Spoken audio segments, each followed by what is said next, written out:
Let's do a chat from the deep. Hello, everyone, and welcome to Chat from the Deep, our weekly live stream post-session discussion. We talk about what just happened during D&D. This is the chat for session 21.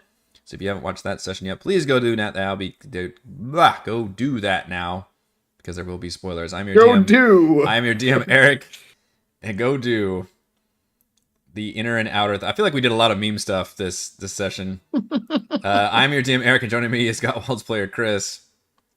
We need to remember that joke, the inner outer. And Ray had to peace out because he's going on vacation. Which, by the way, I'll tell everybody now, and I'll tell everybody on the YouTube update. But we're going to be taking a bit of a Baldur's Gate 3 hiatus, as we just discussed before, in between the session and now, because Ray is going to be on vacation, and then Chris is going on vacation. So it's going to be like a 3-week hiatus for Baldur's Gate 3. Yeah. So I'll have to put an update out there for that. Everybody's on spring break. Yeah, it's time for vacation. And we'll be going out too. So I'll also update everybody that we'll be taking at least one Friday off this month as well. It's looking like the 15th. So that we can also go out to the lake and have a little bit of a spring vacation as well. So, yeah. But yeah, chat from the deep. Let's talk about that puzzle first before we get to the stronghold fight. What you think about this this puzzle that ended up taking you guys a good amount of time? And I couldn't decide. I was like, oh, should I give them more obvious clues or should I let them kind of stew in this one? Because it feels like y'all are kind of enjoying it. But then towards the end, you're like, all right, well, let's move on. I'm like, oh, no, I feel bad. They're just going to give up on it. So I had mixed feelings. And puzzle design is so hard to do. It is. You want to hit that sweet spot, obviously, of like, it's engaging. We're not going to get it right away, but we can get it. And the worst feeling is when they're like completely stymied or they feel like, well, I guess we have to like skip this. Although I appreciated at one point Raymond like left and he's like, well, let me go try and ask people about this like situation ask some information. I was like, hey, I'll give that to you. But no, I didn't purposely want to give too many clues in the room versus just the map itself. And I was kind of hoping you guys would go through like, okay, what are some key words that we know, basically. And at one point, somebody said, I don't know if you said it or Heather said the name of the ship. And I was Heather careful not to like. At one point, you posted, you re-showed us one of my. That was like a passive clue I did, but I was like, hey, so here's we were your quest all log. like, just I think I was literally like reading aloud each of the proper names in that quest log, like. Okay, that doesn't work. That's the name of the the Aboleth. That doesn't work. It doesn't have anything to do with this. Yeah. But I think what I did is I wrote it off. I was like, Black Scourge. Oh, but that's the name of the ship. So that's got nothing to do with this. And I moved on. Yeah.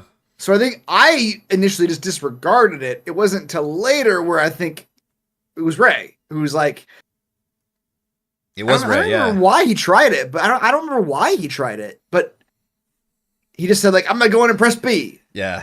And I would love to hear like what he was thinking. Like, yeah, that's true.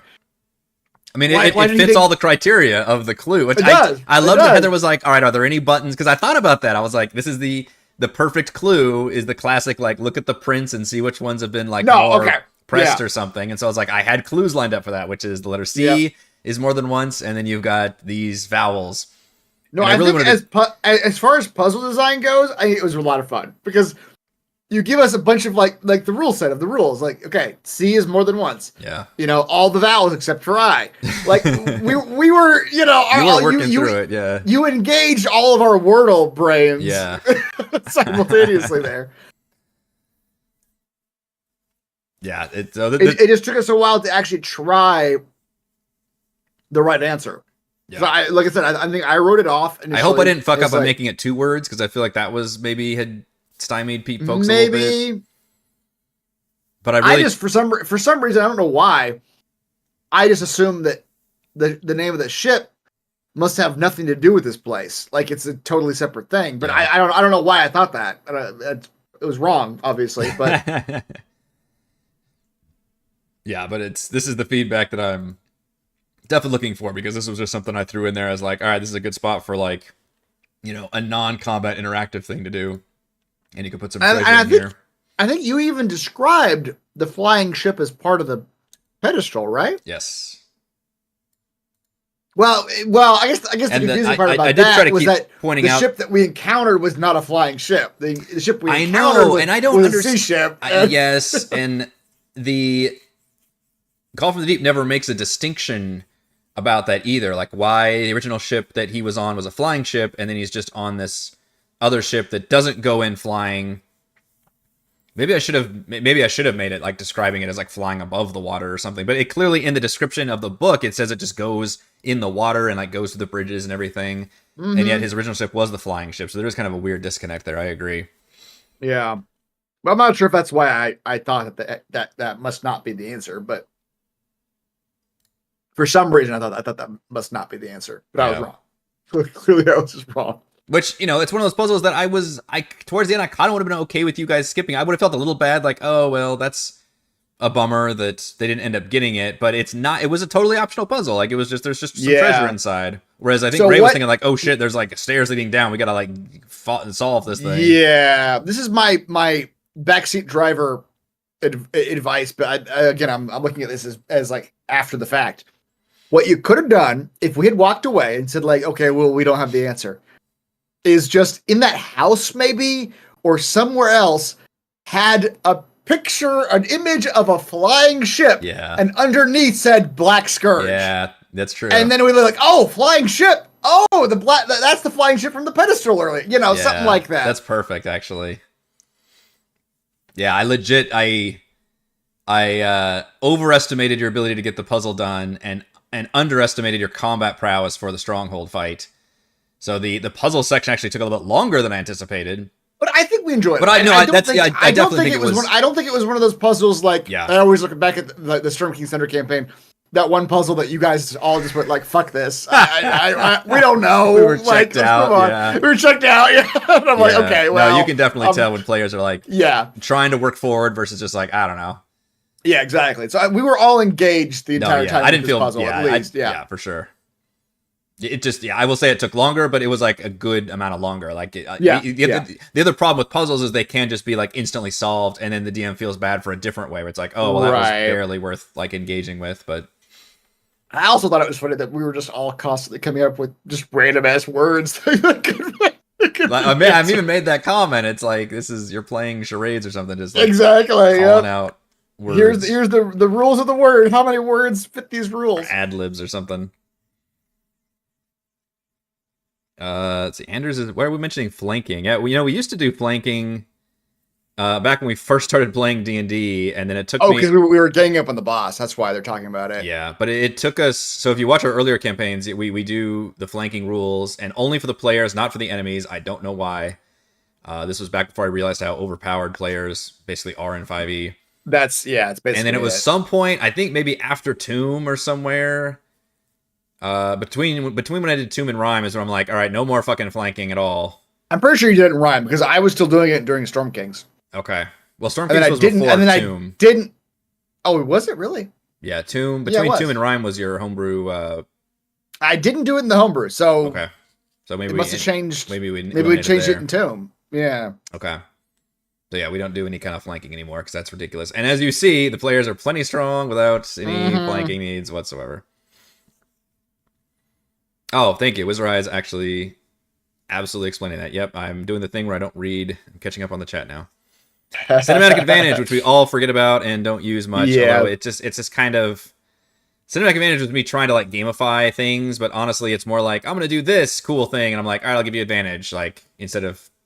Well, I feel like what has turned into is more you giving us inspiration.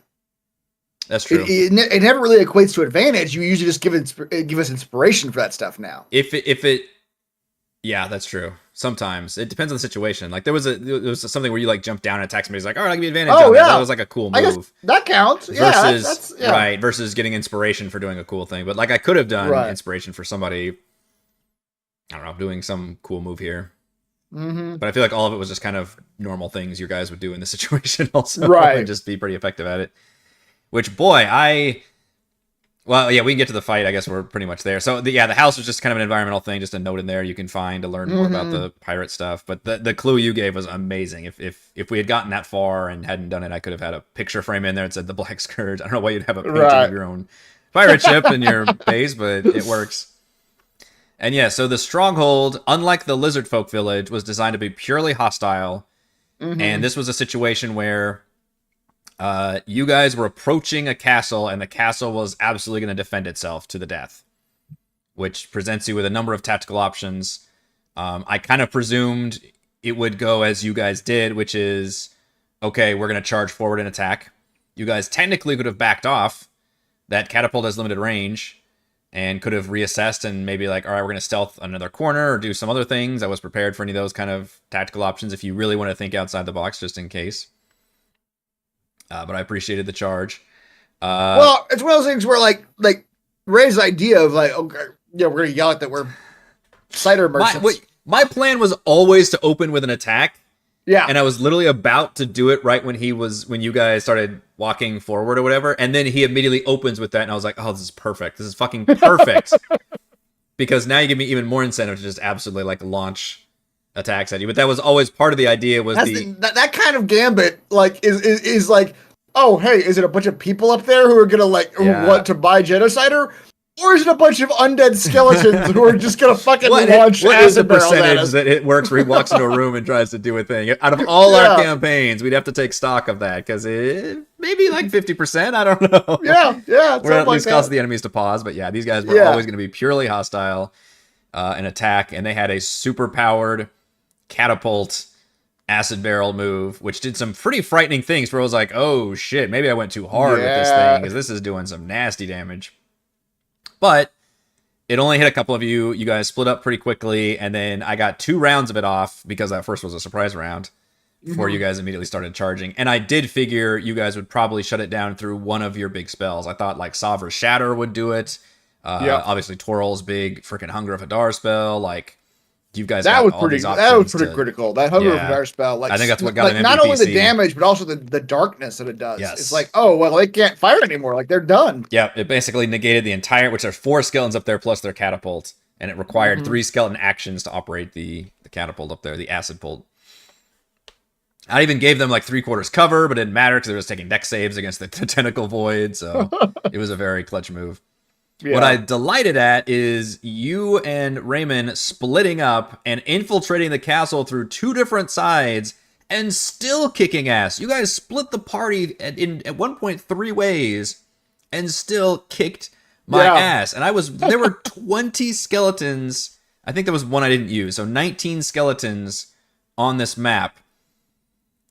And you killed them all. Like there was one left. Like, that's crazy. I was expecting, honestly, we're jumping ahead, but I wrote the cutscene like there were going to be multiple skeletons still up, and they were going to do the whole thing in unison. It was going to be all this creepy thing.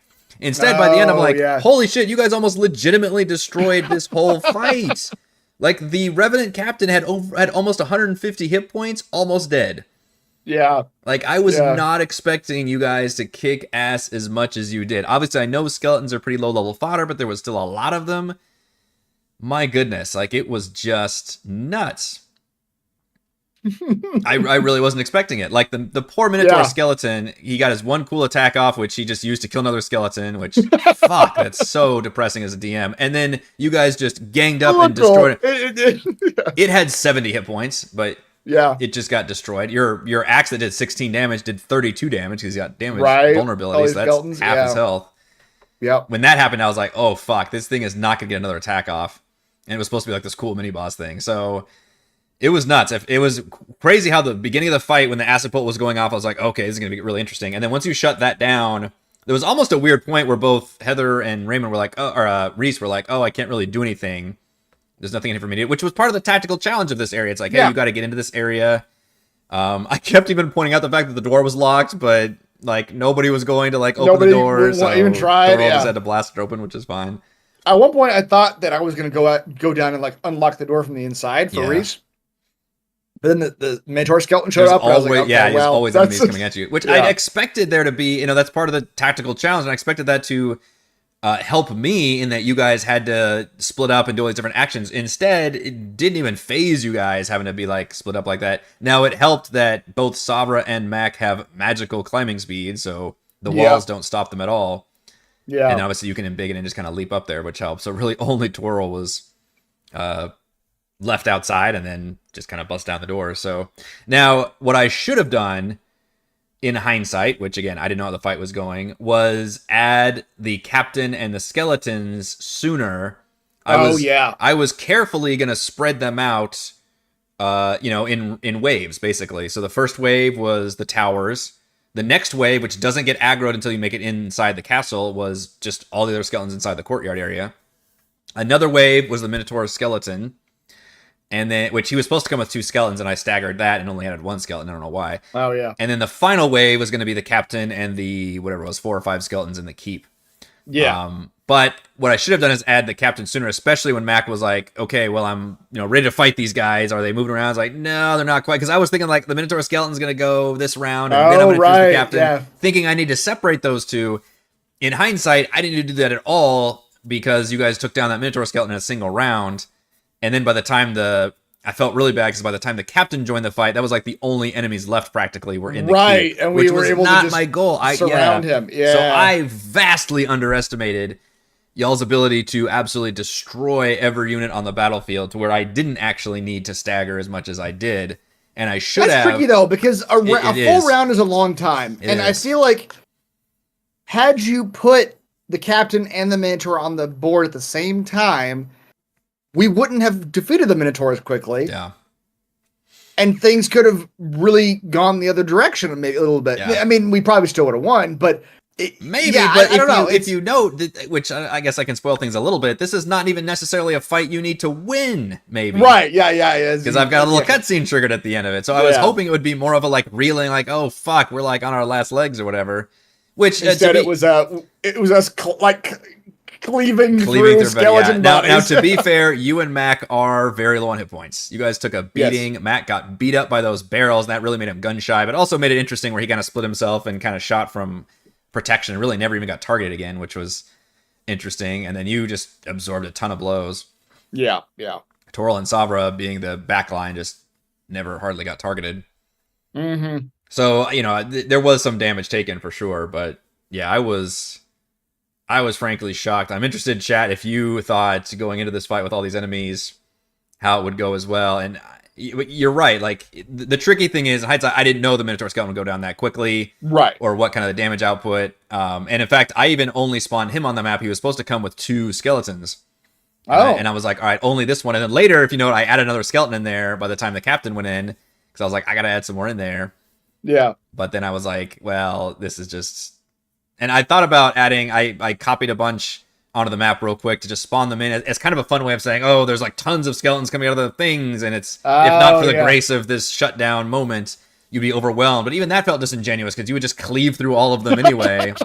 Yeah. The one thing I have going for me, both me and Mac were destroying like 1 or 2 skeletons per turn, so it's like there's. The one thing I had going for me, which I can't really describe in the middle of battle, is the fact that you've defeated all of these before, and yet here they are again having to fight them. Mm-hmm. So there's some kind of like we can't permanently kill these guys thing. Like they just keep coming back. Yeah. But I didn't want to necessarily do that like literally in the middle of combat having the enemies disappear because I was going to have it take at least some time. So yeah, I mean I still enjoyed the fight. I thought it was a nice bit of back and forth, but I definitely expected it to be a little bit tougher for you guys, especially when Mac was like, "Oh, I don't have any more spell slots," and I was like, "Yeah, we're getting closer to the end of this adventuring day location," and yet, boy, absolutely ass kicking. God, and then I mean Savra doing like 30 damage on a shatter spell. It's like great, and plus it's just the dice, right? You guys, rarely missed hits, although Mac actually missed a couple. I don't think you ever missed a hit. I didn't. Savra doing insane damage with spells. Toril never missed, although he did funny low damage with spells. Yeah. And then I feel like average amounts of hits. It kind of made me salty. I never got a single crit off of anybody. Right. You were doing damage consistently, but it was big damage. It was none of them are designed to be really scary damage, except for the Minotaur skeleton probably is the scariest, and you were smart to redirect it. Even the captain, by the way, is a Revenant stat block, which is a big meaty thing, but his big thing is his ability to paralyze, but he can only do that against targets that he's sworn vengeance to. And technically, he hasn't been like targeting you all, so he's just he's kind of a neutered version of a Revenant. Yeah. But yeah, you guys were absolutely just kicking ass. It was crazy. It felt good. It felt like a fun fight where like we were kind of kicking ass, but also the nature of the situation where we took a lot of damage initially, and then it's like, okay, well now we're invading this castle, you know, we're invading this fort. And Yeah. the fact that we were all trying to like you know, invade it in different ways. It felt like you know, the power fantasy was pretty fun this time, you know, like Yeah. That's true. Yeah. And I enjoyed the tactical, you know, we've had some fortress stuff before, but I can't think of one where you guys were outside of a fortress trying to get into a fortress that was purely hostile. right. Yeah. So it like opened up with you guys like, oh shit, there's enemies like coming out. Now the Yeah. difference, one thing I made very certain I was not ever going to do is no enemy was going to leave the fortress. Oh yeah. So part of their shtick is they have to stay in the fortress if they're not being directed somewhere.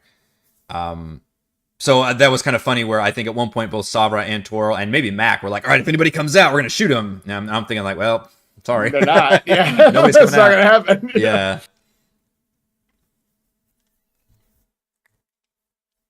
Demnix, I don't like the term milky slippers. Milky slurpers. That bothers me. Torsko was a great moment when Gottwald, Sabra, and Mac came back together to defeat it. That's very true. Yeah, That's true. We were all. Everybody ended up doing basically damage to that thing.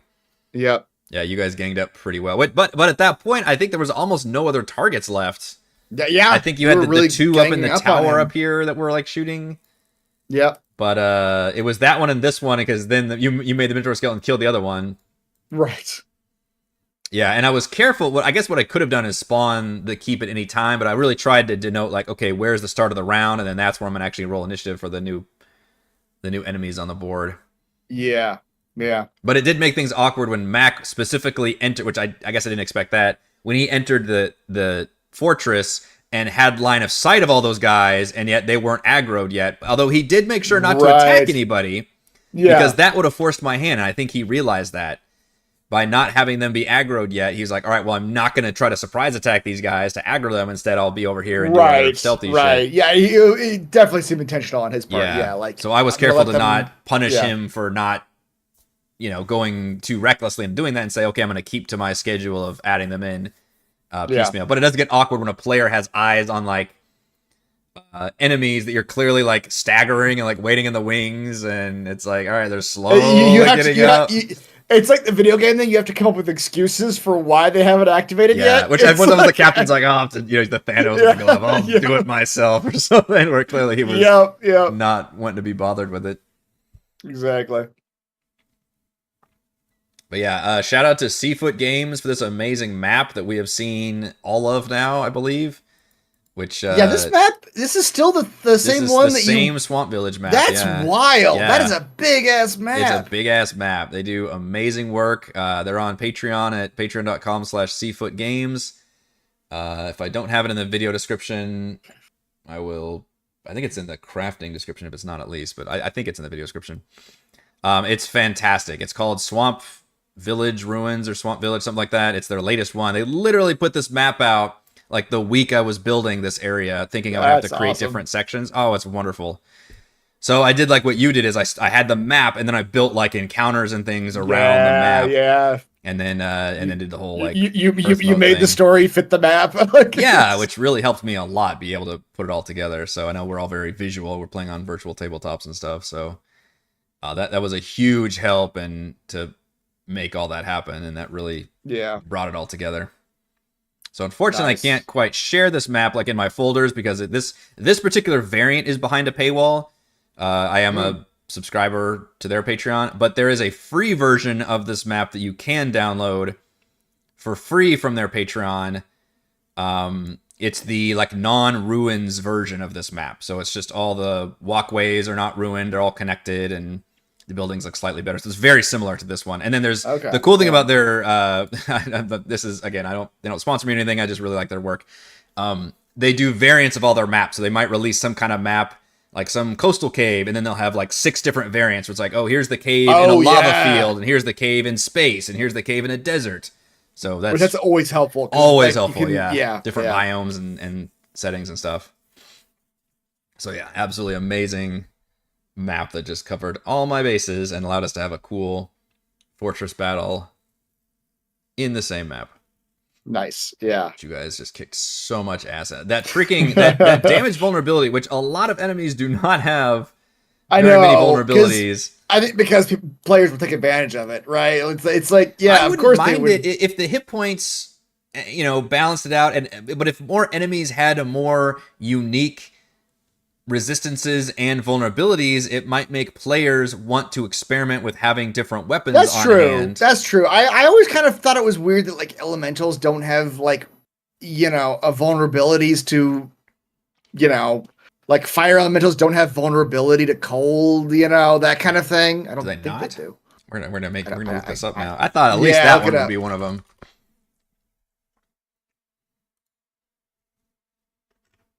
Let's all pause for.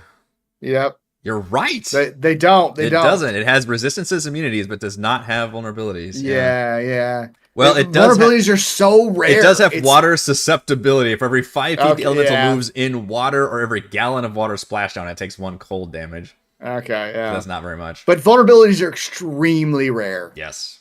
And I agree with you. I think it'd be pretty fun if you just gave them more HP, but give them a vulnerability and let the players figure it out. Let the players experiment, and yeah, if they're aware that vulnerabilities are more of a thing. Like I really like RPGs that have weakness exploitation. Like obviously Pokemon's a great example for literal like elemental types, but also like Fire Emblem, where it's like I need to use this axe against this lance or something. Like that's actually pretty interesting. Now I don't want 5e necessarily maybe go that route where it's like suddenly we have to worry about what all the weapons do against each other. Right, yeah. But we've already got all these type differences.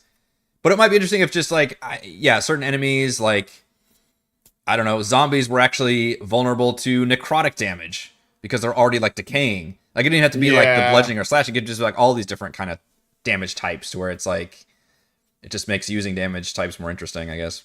Yep. Yeah. I'd be curious to like just I don't know if it's written down somewhere, but like how many creatures in the 5e like base I'm sure book somebody's got have vulnerabilities. Yeah. Like because I don't think it's many. I think it's.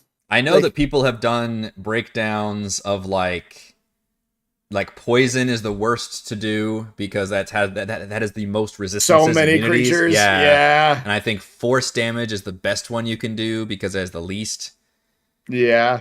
So I think people have done like the nitty gritty breakdowns in terms of like the most efficient damage types you can do across the board or something. Like basically don't specialize in poison or something. Zombies should be immune to zombies are immune to poison. But no, necrotic. But not necrotic. Yeah. Necrotic is like decaying, right? It's just the decay. Yes.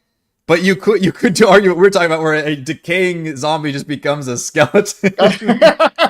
If it dies through necrotic damage, it suddenly becomes a skeleton. That'd be fantastic. Yeah. Those are the only monsters vulnerable. Anything I can think of. What others? Oh yeah, that's a good question. Yeah, I feel like there's like grandfathered in from like older editions being.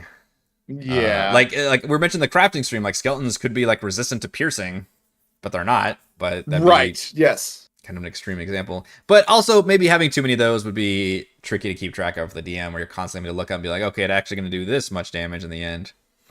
But I don't know. That's true, yeah. At least for the main 3, it would make marshals have some more interesting thing. Like you did, because of the bludgeoning thing, you did so much damage. Every single I was killing attack. 2 skeletons every turn. I don't think you ever missed. Yeah. Yes, and you were killing 2. And that's when I was like, oh shit, yeah, I don't actually have enough skeletons. There's never enough skeletons actually, because even though every once in a while they can attack you for decent damage, you are killing 2 skeletons around. I think plant monsters. Someone say like the development, the former head of D&D development just didn't like vulnerabilities. Okay, which makes sense. I mean, I can see that being a reason. Yeah, I do think a lot of plant monsters are vulnerable to fire. Yes, that's true. Yeah. Oozes have that special thing, like they split if you do slashing. Oh yeah, that's neat. I do like that. I think it's a neat function. Yeah. It's like if they take slashing or like lightning, I think, or something. Anything else about this session, though? Basically, we had the puzzle, and then this big warfare, and we stopped exactly where we wanted to stop, which was nice. Basically, get to the end of this fight and kind of tease the thing that's coming. So the puzzle took more time than you thought, and the battle took less time than you thought. We ended up where you thought we'd end up. Yeah, I think that's about right. Yeah. Yeah. Yeah, I thought you guys, would be a little bit more of a struggle with the battle, but like I said, I still enjoyed it, and from a tactical standpoint, I think it was cool with the party having to split into all these different effects and things. Yeah. Yeah. The only reason I'm disappointed is because this was supposed to be a much more challenging fight that would have been stopped. Like, oh, thank goodness this cutscene is ending this fight. Right. Instead of Like, oh, well, fuck this, we're just going to kill this guy. Like, that's not the attitude I wanted to have happen. But, narratively, that's balance not, is a tricky wasn't thing. Yeah. Clearly, I should have thrown even more skeletons in there and had multiple different things in there. I remember even thinking, like, two more Minotaur skeletons pop out. Yeah, I was thinking, like, oh, the white staff looks to be too much. It needs to be just skeletons in there. Yeah. Now I'm not so sure. All right, I think that is going to do it for this week's Chat from the Deep. We are going to have a normal session on Friday. Beyond that, it starts getting a little tricky, and I will give updates on what the rest of March is going to bring. But we will be here with a normal week schedule this week, except no Baldur's Gate 3 session. Honestly, for the next 3 weeks, it looks like, which is going to be a bummer. But blame the others, not me. Especially Chris. Always blame Chris.